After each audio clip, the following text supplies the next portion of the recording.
Start. Good morning, students. I am Dr. Rakesh Kumar Meena, Assistant Professor, Political Science Department, and today we will discuss about SARC.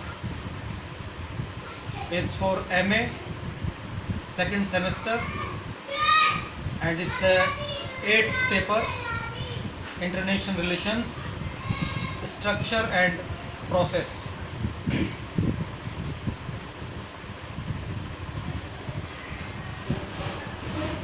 And this unit is regional organization, जहाँ पर 3 संगठन हैं, EU, European Union, ASEAN और SAARC. Today we will discuss about SAARC. SAARC South Asian Association for Regional Cooperation. SAARC की स्थापना 7-8 दिसंबर 1985 में ढाका में की गई थी. इस संगठन में वर्तमान में 8 सदस्य हैं और इसमें अफगानिस्तान साल 2007 में जुड़ा था. इन सदस्यों में है भारत, पाकिस्तान, अफगानिस्तान, नेपाल, बांग्लादेश, श्रीलंका, भूटान और मालदीव. सार्क की स्थापना जो है वो बांग्लादेश के तत्कालीन राष्ट्रपति जियाउर रहमान ने की थी और 80 के दशक में जियाउर रहमान ने दक्षिण एशियाई देशों के मध्य आर्थिक और सांस्कृतिक सहयोग के लिए सार्क का प्रस्ताव दिया था और बाद में 1985 में इसे सभी देशों ने एक मूर्त रूप दिया था.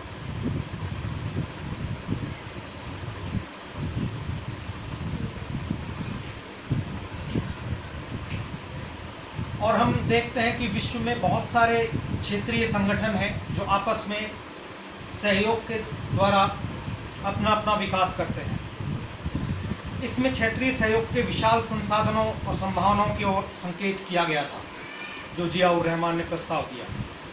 इस सहयोग से होने वाले लाभ पर बल दिया गया तथा इसके पश्चात दक्षिण एशिया के संबद्ध देशों की सरकारों में जो विचार विमर्श हुआ उसके आधार पर यह निश्चय किया गया कि सार्क सक्रिय रूप से इस बात का प्रयास करेगा कि सभी राज्यों की संप्रभु समानता एवं प्रादेशिक अखंडता के आधार पर सुरक्षा एवं आंतरिक मामलों में भी हस्तक्षेप न करते हुए इस नीति पर चलना है और क्षेत्रीय सहयोग को प्रोत्साहन देना है.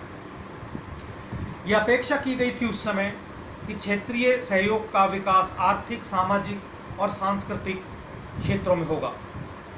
आरंभ में क्षेत्रीय सहयोग के 11 मुद्दों की पहचान की गई थी. शुरू में वे मुद्दे थे दूरसंचार, मौसम विज्ञान, परिवहन, जहाजरानी, पर्यटन, कृषि अनुसंधान, साझी परियोजनाएं, बाजार प्रोत्साहन, वैज्ञानिक एवं तकनीकी सहयोग, शैक्षणिक सहयोग, सांस्कृतिक सहयोग इत्यादि.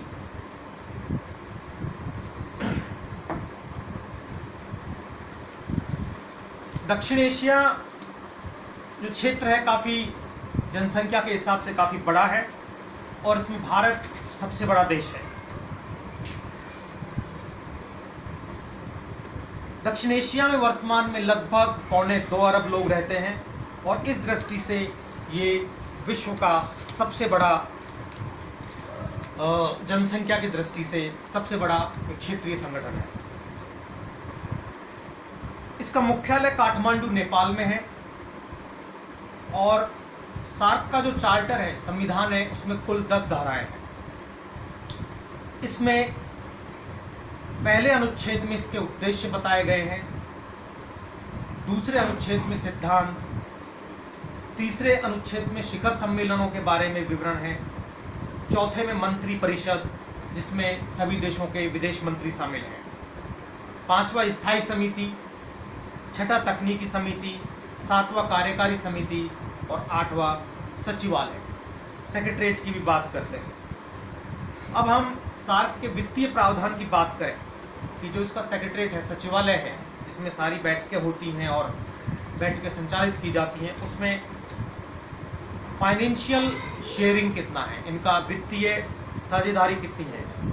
तो इसमें भारत की 32%, पाकिस्तान की 25%, नेपाल, बांग्लादेश और श्रीलंका का 11% और भूटान और मालदीव दोनों का 5% है। सार्क जो संगठन है, इसकी निरंतर रूप से बैठकें होती हैं, जिनको शिखर सम्मेलन कहते हैं, सार्क समिट कहते हैं, जो अमूमन हर 1 वर्ष के बाद होती है, लेकिन इसमें अभी कुछ गैप भी आए हैं। सबसे पहली जो बैठक होती है सार्क समिट, वो बांग्लादेश में 1985 को होती है, जिसमें इसकी स्थापना हुई थी।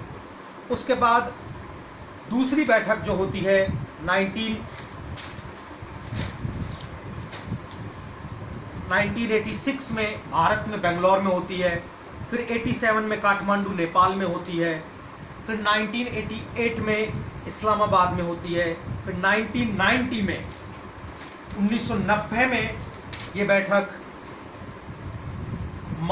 माले में होती है।